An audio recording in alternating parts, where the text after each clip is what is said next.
Welcome to ప్రజా TV Telugu. ప్రతి క్షణం ప్రజాక్షేమం కోసం.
కర్నూలు జిల్లా పర్యటన చేస్తున్నటువంటి నరేంద్ర మోడీ వ్యతిరేకిస్తూ వామపక్ష పార్టీ ఆధ్వర్యంలో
శాంతియుత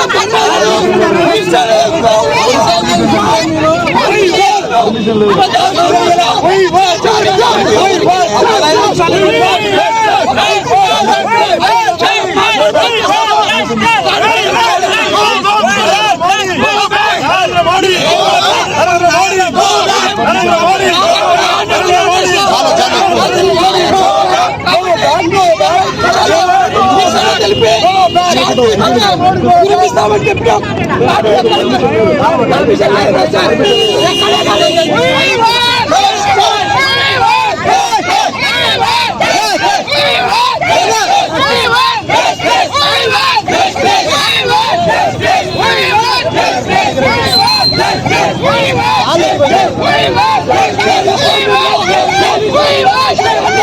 ప్రతి ఒక్క ప్రశ్నడు ప్రతి ఒక్క మానవుడు ఖండించవలసిందిగా కోరుతున్నాను మిత్రులారా.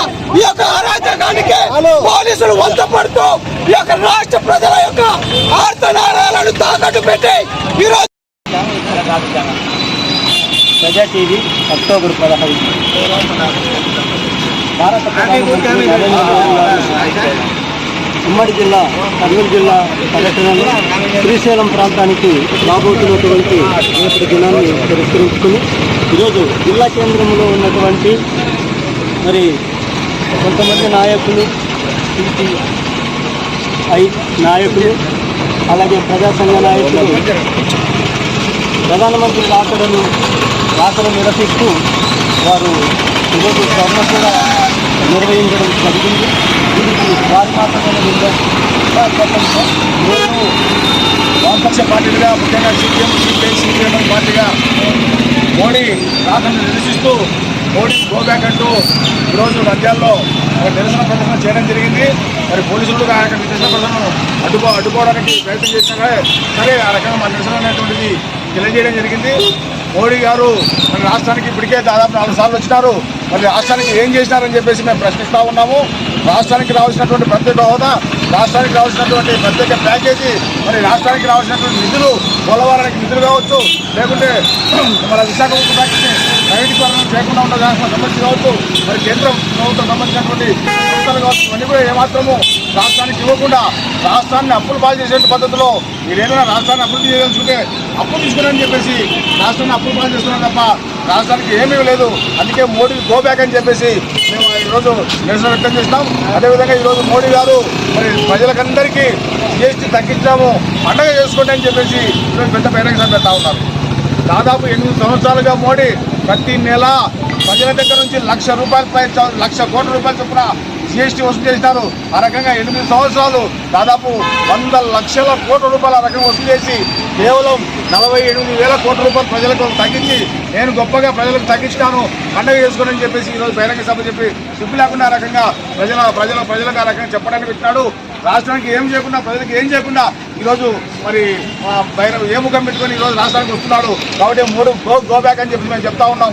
ఈరోజు అమెరికా వాడు మాకు ట్రంప్ నాకు ప్రియమిత్రుడు అని చెప్పేటటువంటి అమెరికా రాష్ట్ర ప్రజలపైన, వ్యవసాయ రైతులపైన, విద్యార్థులపైన, ప్రజలపైన, కార్మికులపైన పెద్ద ఎత్తున వాడు సుంకాలు విధిస్తే ఆ సుంకాలకు వ్యతిరేకంగా ఒక్క మాట కూడా మాట్లాడినటువంటి మోడీ ఏ ముఖం పెట్టుకొని ఈరోజు రాష్ట్రానికి వస్తున్నారు. కాబట్టి రాష్ట్రానికి వచ్చే సందర్భంగా వీటన్నిటిపైన సమాధానం చెప్పి రావాలా, లేకపోతే ఇక్కడ నుంచి ఎన్నిక దిగిపోవాలని చెప్పేసి సిపిఎంఎల్ పార్టీగా మేము కోరుతా ఉన్నాం. రేపు రానున్నటువంటి నరేంద్ర మోడీ కర్నూలుకు వచ్చేటువంటి సందర్భంగా వామపక్ష పార్టీలు ఉమ్మడి జిల్లాల్లో పెద్ద ఎత్తున నిరసన కార్యక్రమాన్ని చేపట్టడం జరిగింది. ఇది మండల స్థాయి వరకు కూడా నిరసన తెలియజేశాం.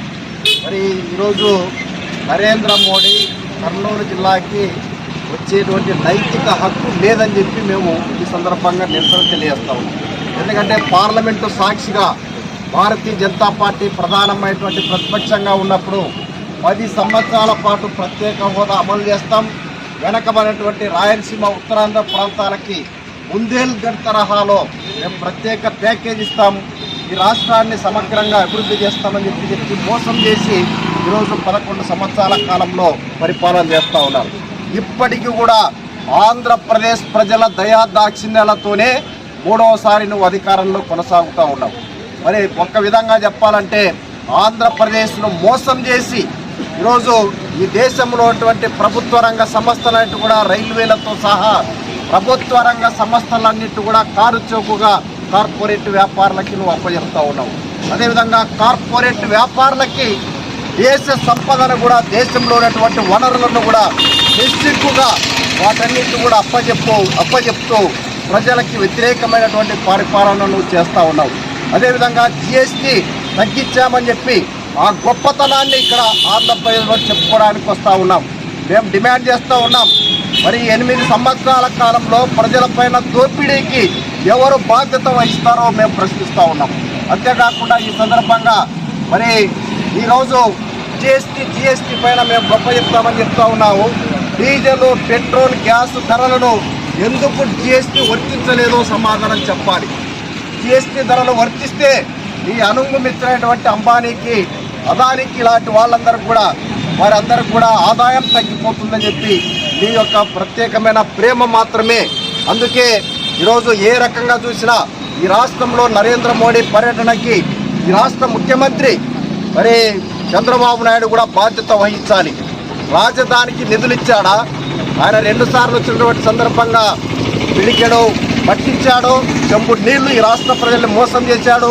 రాజధాని నిర్మాణానికి కూడా బ్యాంకులతో అప్పు ఇచ్చాడు తప్ప కేంద్ర ప్రభుత్వం నిధులు ఇవ్వలేదు.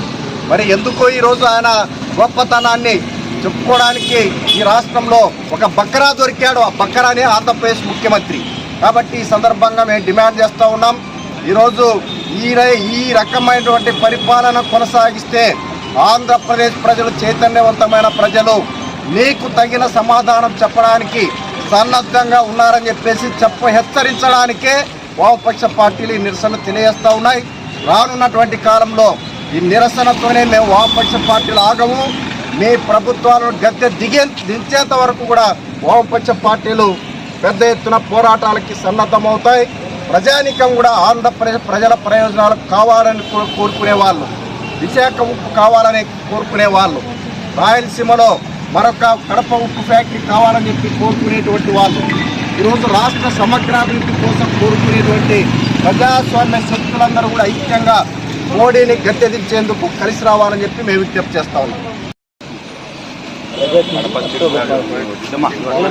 ప్రధానమంత్రి పర్యటన ఉన్నప్పుడు జిల్లా కేంద్రంలో మీరు నిరసన తెలియజేస్తున్నారు, ఇది కారణం?